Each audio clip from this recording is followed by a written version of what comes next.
This is the Friday afternoon Qso-Vlog network. And now let's check in and see if CHARLEY-K1GZL is on frequency to bring us up to date on the latest 40-meter band propagation.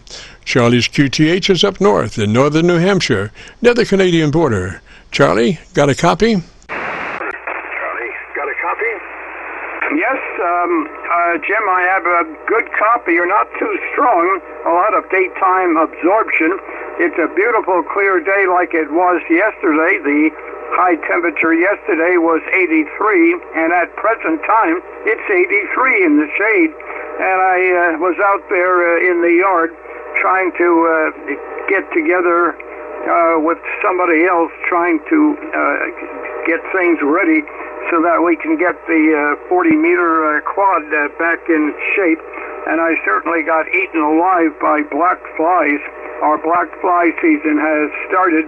The leaves are on some of the bushes are very lightly or smallly, they are beginning to come out.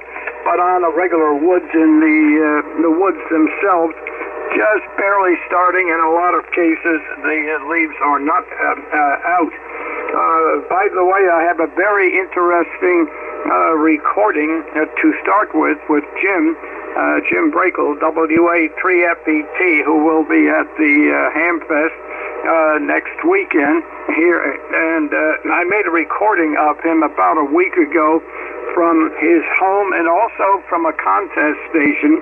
The contest station has a dipole at 180 feet above the immediate ground underneath. And at home he has a dipole at 60 feet. And when he's on at the same time,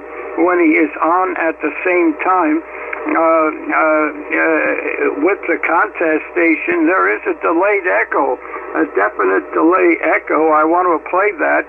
And a week ago today, on the 6th of May, of course, 2022, I did work before I worked a fellow down in Melbourne, Australia, which I played last week. I talked to a fellow on the eastern part of the North Island of New Zealand, and I'll try to get those across.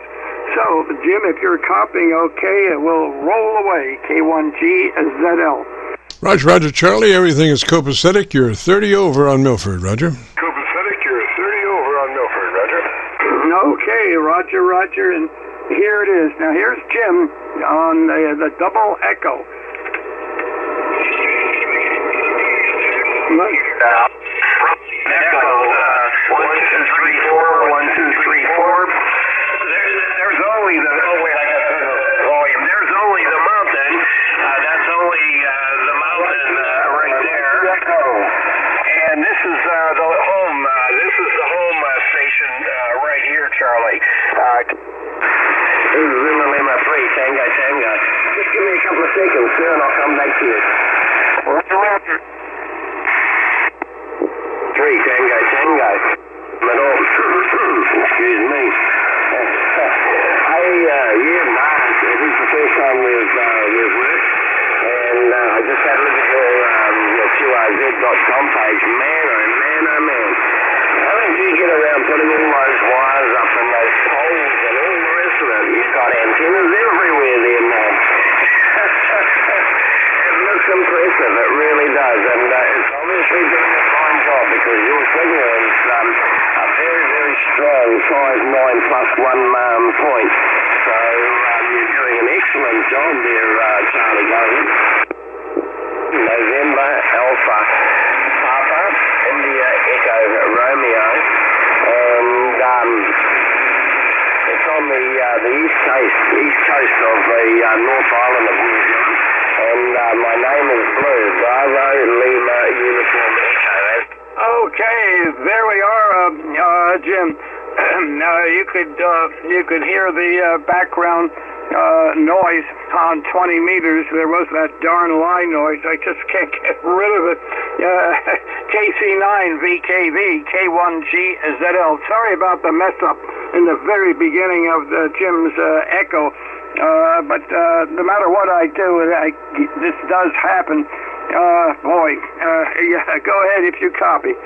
Roger, Charlie. Well, I'm just wondering now, when Jim is feeding his contest station, is he using the internet and voice over IP?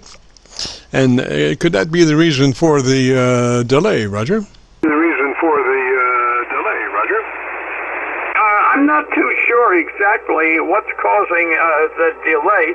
For one thing, he's going out on a completely different angle of radiation, and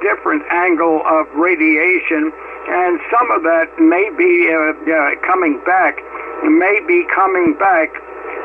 and that, of course, would be traveling over a much longer distance, would be coming back from a lower angle. And then again, when at the same time, when he's on his own station, there in near Stormsville, near State College, the two stations are about 25 miles apart, maybe 40 kilometers apart. And Jim would be coming directly up at about 47 degrees above the horizon, to the ionosphere and down to me, whereas the other one, he might be going 200 or 300 miles, then hitting the ionosphere and backlashing all the way back. So that might be a difference, probably out in round trip, and maybe 500 or 600 miles. And then when they're both on at the same time, that would probably be the answer, what would cause the delay, Jim. Go ahead. Roger. Well, it could be, but I think more if he's using VoIP, that delay is probably internet, because that, anytime you do a VoIP, there is a delay in time. It just is the way that internet works, and you can expect delays. Just like on our SDRs, sometimes there's as much as 3, 4, 5 seconds delay from reality, Roger.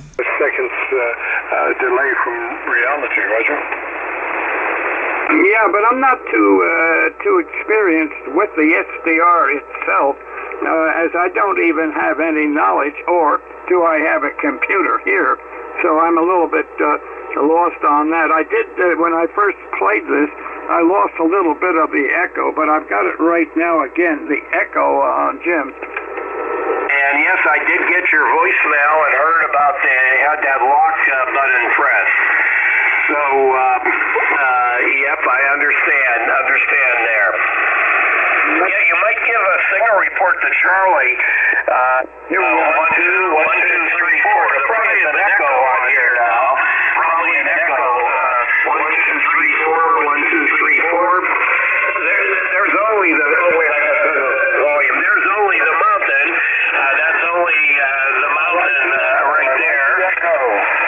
And this is the home. This is the home station right here, Charlie. Okay, Jim. I hope that was better. Yes, sir. Well, it demonstrates more. His first transmissions were single, and then when he fired up his other station, obviously there was the delay echo, and like I say, I really think it's VoIP, but I could be wrong, Roger. I think it's VoIP, but I could be wrong, Roger. Okay, well, it's always interesting. You never know what you're going to run into with this hobby. So look, I'll sign with you. We'll try to catch you next week. And we'll see what kind of propagation we have. And I should have Captain Mike. I think we're going to be working him Tuesday. On Tuesday, I think, I'm not certain, but it's maybe the 17th. He'll be flying from Sacramento, California to Philadelphia there on the Boeing 707, the Boeing, the 767, Boeing 767, and that could turn out to be a fairly good QSO. I usually pick him up in Wyoming or Nebraska, or in that general area as he moves eastward. And at times his ground speed exceeds over 600 miles per hour if he has the tailwind. Okay, Jim, it's always wonderful to work you out there, and we certainly hope next week we have good propagation. And there goes my voice. KC9VKV, K1GZL. It's been great. Roger, Roger, Charlie. 73 up that way, sir. You have a great afternoon, beautiful weekend. Thanks for dropping by, as always. And just a reminder, this is the Friday Afternoon Qso-Vlog Net. My name is Jim, KC9VKV, and I'm better known in some circles as Dr. VKV. We're recording now live till 5, so if you have a radio you want to check out, give us a shout. We'll post this recording up on YouTube in the next couple of days. So when you go to YouTube, just do a call letter search for KC9VKV, followed by the word logbook. That's Kilo Charlie 9 Victor Kilo Victor, followed by the word logbook. And that'll take you to our Qso-Vlog page, where we're currently featuring over 2,100 Qso-Vlog aircheck recordings. This recording will be cut number 1 in that series, regardless of what YouTube says. And we also have a new series called KC9VKV Highlights. That's Kilo Charlie 9 Victor Kilo Victor, followed by the word highlights on a YouTube search. These are some of our less technical, more human nature, philosophical kinds of QSOs. And so without ado, let's go on and get our show opened up. Anybody got a radio that they want to check out, give me a shout.